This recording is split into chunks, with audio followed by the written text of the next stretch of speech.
C'est la dernière étape pour notre pizza. Alors, je vais juste t'expliquer un peu les différentes choses que tu pourrais avoir de besoin pour réussir une pizza. La première, c'est une pierre à pizza. Alors ça, c'est recommandé de t'en procurer une. C'est pas tellement cher. Ça peut jouer entre 12 à 15 $. Tu peux te la procurer chez Walmart, chez Harts, chez Stokes. Alors, ce sont tous des magasins qui ont ce type de pierre en magasin. Alors ça, je te le recommande parce qu'on chauffe la pierre au moins une demi-heure avant de cuire nos pizzas dans le four, avec un four à 500 degrés si c'est la température maximum que ton poêle peut rejoindre. Et si tu as une convection, tu pousses au maximum la température en y mettant même la convection. Tu feras à ce moment-là des pizzas qui auront des croûtes similaires à ce que tu retrouves en restaurant. Alors, l'autre chose que tu vas avoir de besoin, c'est enfin une ou l'autre, selon ton choix, une palette pour bâtir ta pizza dessus et la mettre dans le four et la retirer du four. Bien important d'avoir ça aussi pour faire une bonne réussite et avoir le moins de troubles possible à avoir une belle pizza. Encore là, c'est une chose qui peut varier entre 18 à 25 $ et tu retrouves encore ça dans les mêmes magasins que je t'ai énumérés tantôt.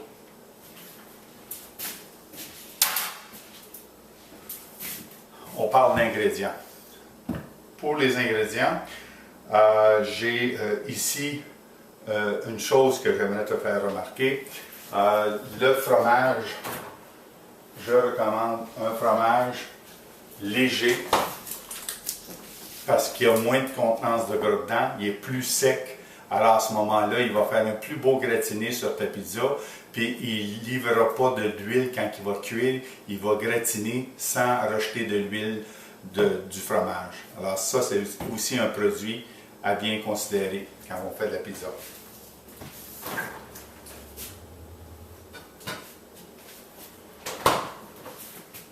L'autre produit que tu auras besoin, la semoule de maïs. La semoule de maïs, c'est le produit qu'on se sert pour mettre sur la pâte, sur la planche à pizza, pour permettre de faire glisser la pizza plus facilement. C'est aussi le mix, on met environ 1/3 de semoule pour 2/3 de farine pour travailler la pâte sur le comptoir. Alors tu verras tout à l'heure, quand on va étirer la pâte, comment ça donne une plus belle facilité de travail. Alors je pense que c'est à peu près ce que j'avais à te recommander dans ces choses-là. Et puis, on va à ce moment-là commencer à faire la pizza. Mais la première étape qu'il faut faire, il faut chauffer notre four pendant une demi-heure avec la plaque dedans. Alors, il est 4h30. Alors, je vais partir le four. Et puis, lorsque mon four sera à température, on viendra te montrer comment faire une pizza.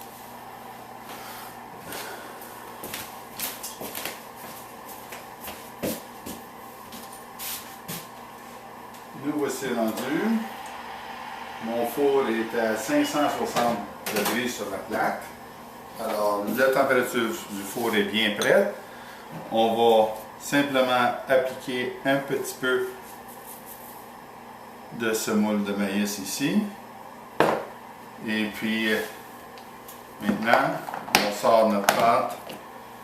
Et comme vous pouvez voir, elle est belle, elle est grosse, elle est toute gonflée. On fait juste la virer à l'envers sur un mix de farine et de semoule de maïs. Alors on prend un petit peu de semoule qu'on envoie sur le dessus, le mix de semoule et farine, on envoie dessus et on commence graduellement par le centre en poussant vers l'extérieur et en s'assurant de garder un bon demi-pouce et plus sur le pourtour de la pâte sans l'écraser. Une fois qu'on a fait la première chose comme ça, prendre la pâte, on la vire sur l'autre côté et on répète. Vous allez voir qu'elle est très tendre cette pâte-là. Une couple de fois qu'on l'étire comme ça et elle est prête à garnir. Alors je fais des pizzas environ 12 pouces. Pour ça, on met 1, 2 cuillerées de sauce, pas trop de sauce, parce que ce qui arrive, c'est que ça finit par prendre toute la place, puis on n'a plus la bonne saveur de pizza. Si vous remarquerez au restaurant, quand vous les aimez, les pizzas, c'est tout est dans la quantité qui est mise. C'est tout en petite quantité. On est souvent porté à mettre trop de stock dessus quand on est à la maison. Fait qu'il faut apprendre simplement à balancer tout ça. Une fois qu'on a fait ça, on met du pepperoni. Le pepperoni, c'est au goût de chacun. On peut parler entre 50 et 75 grammes de pepperoni tranché mince par pizza de 12 pouces. Encore là, il y en a qui aiment plus de viande, alors ils peuvent en mettre un petit peu plus. Mais moi, je suis obligé de contrôler mon sel, alors j'en mets un peu moins. Alors, on met ça de même. Après ça, 3 à 4 petits champignons qu'on a nettoyés en brossant simplement. Le champignon, on prend une brosse pour brosser les champignons, on ne les lave pas à l'eau. On les coupe très minces. On veut que le champignon garde sa saveur, on ne va pas le faire dénaturer en le lavant avec une grosse quantité d'eau. Alors ça fait une belle petite couche de ça. Après ça, on prend approximativement 100 g de fromage râpé. 100 grammes, à peu près comme une tasse que ça peut dire environ. Là. Encore là, on l'éparpille comme il faut pour bien couvrir un peu toute la chose, mais sans trop en mettre. Après ça, on va mettre 4-5 tranches de poivron selon notre goût. J'aime les oignons, alors j'ajoute un peu d'oignons tranchés minces aussi.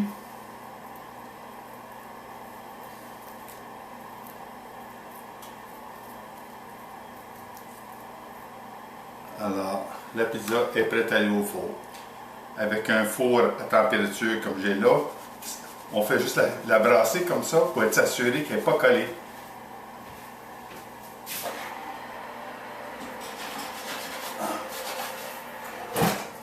Alors, on met le timer, 6 minutes maximum.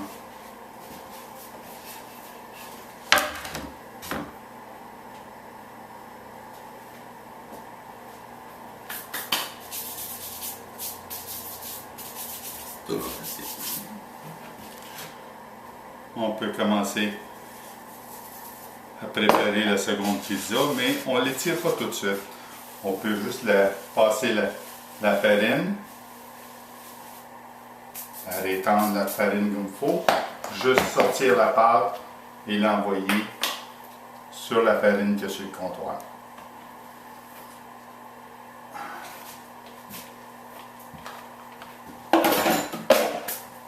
Encore là, on éparpille un petit peu de, on la passame avec un petit peu de farine et on la laisse reposer.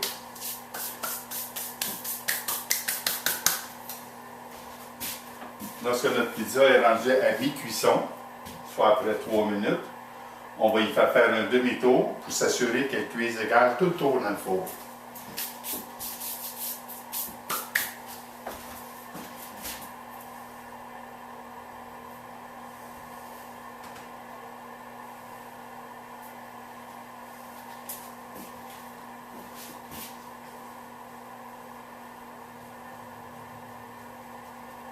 Je vais commencer en attendant à abaisser ma pâte pour la seconde pizza.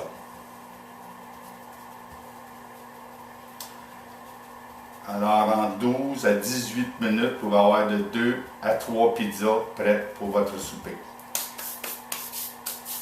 Alors, il s'agit juste de les préparer. On peut avoir des assiettes en aluminium qu'on a mis sur le poêle à chauffer. Ce qui fait qu'à ce moment-là, les pizzas peuvent être mises une dans l'autre et attendre que les 3 pizzas soient prêtes avant de commencer à manger. C'est selon ce que vous décidez. Si jamais vous voulez en faire plusieurs, vous pouvez garder votre four, mettons, à Un second four, ça prendrait pratiquement. Moi, je la cuis dans un petit four à convection sur le dessus. Alors, je pourrais le mettre dans mon fourneau en dessous. Mais quand même, la pizza peut rester sur le dessus du four. Et puis, elle va se tempérer assez bien puis se garder en attendant qu'on soit prêt à commencer à manger tout le monde en même temps. Alors, ici, on est rendu à demi-cuisson. Alors, on tourne la pizza.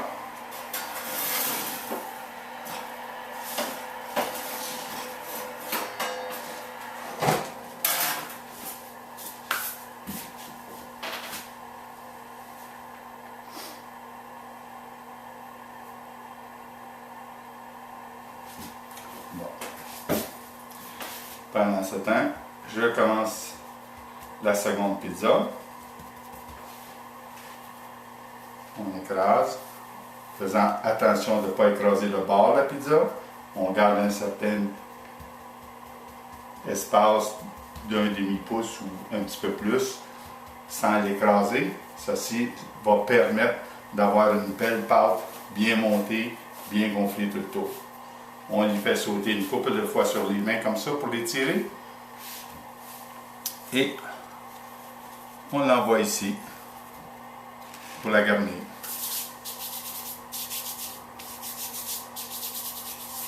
Votre farine que vous avez pris avec votre semoule de maïs, vous pouvez simplement la tamiser et la garder dans un bocal au frais ou au frigidaire, selon ce que vous voulez.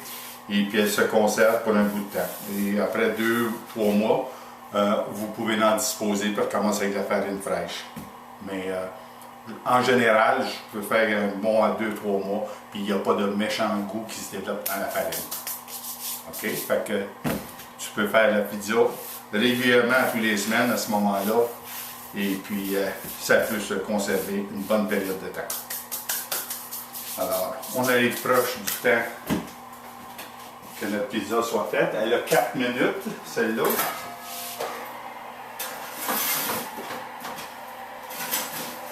Je lui dirais 1 minute de plus, ça va être prête. Alors, en 5 minutes, on a une pizza complétée. Alors,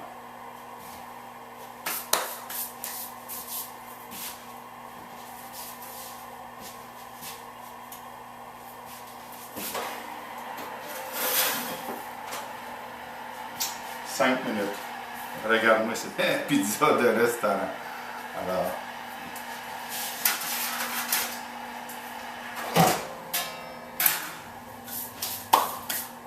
on continue pour la deuxième.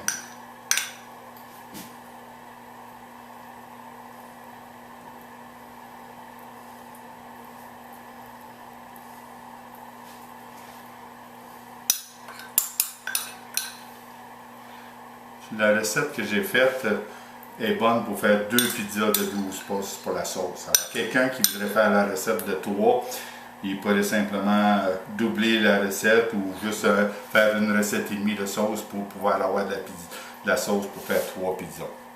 Alors, c'est un choix que vous avez à faire. Voilà. Elle me dit que la pizza est prête. Je le sais, elle est déjà prête avant ça. À nouveau, on garnit de pepperoni.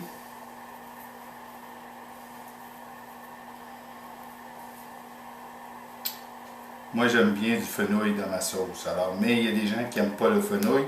Alors, c'est pour ça que je l'ai mis exceptionnellement en option pour les gens qui n'aiment pas le fenouil. Mais moi, j'ai mis une petite touche de fenouil dedans. Je trouve que ça fait un bon goût.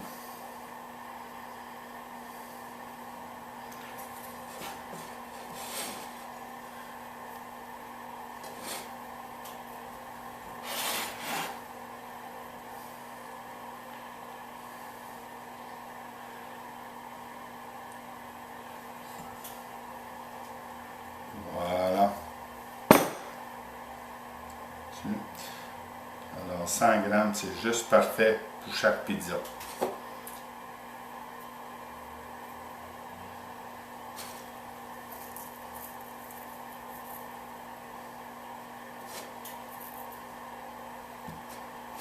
Alors, je vous dis bon appétit!